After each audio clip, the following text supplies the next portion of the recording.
პორნოგრაფიით ინდუცირებულ ერექციულ დისფუნქციაზე.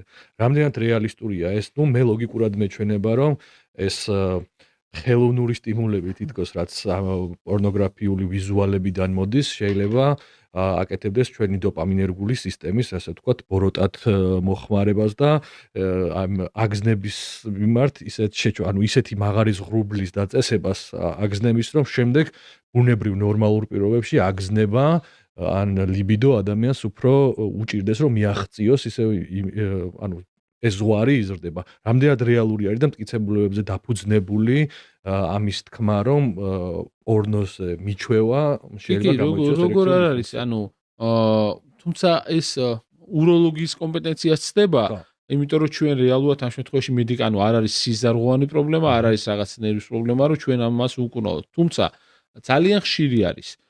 ძალიან მარტივ რაც თქვით, ეგ ლოგიკა არის რა, რომ არ ყოფნის ის სტიმული თავის ტვინს და ფიზიკურად სიგნალი აღარ მიდის ასომდე, რომ ეს ენო გამოყოს და ერექცია მოხდეს. ეს ცალკე ამ ეპიდემიამდე, ასე ვთქვათ, პორნოგრაფიის რეალურად მსგავსი რაღაცა იყო ხანგრძლივ პარტნიორებთან. და ამიტომ იყო ძალიან ხშირად ფილმებში შეიძლება შეხვდეთ და ეს კომიკურად არის გამოყენებული, მაგრამ როლური თამაშები.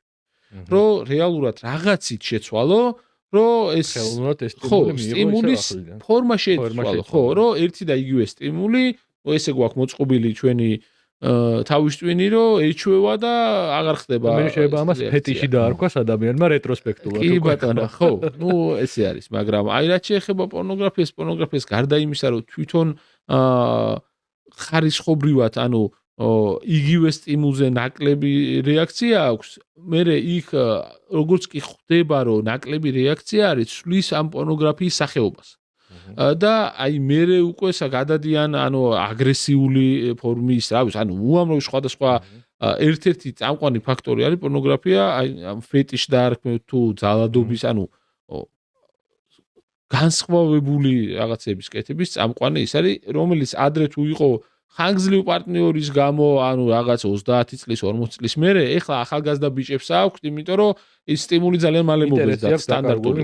ხო, იმის გამო ძალიან დიდი მრავალფეროვნება უკვე ნანახი აქვს. ხო.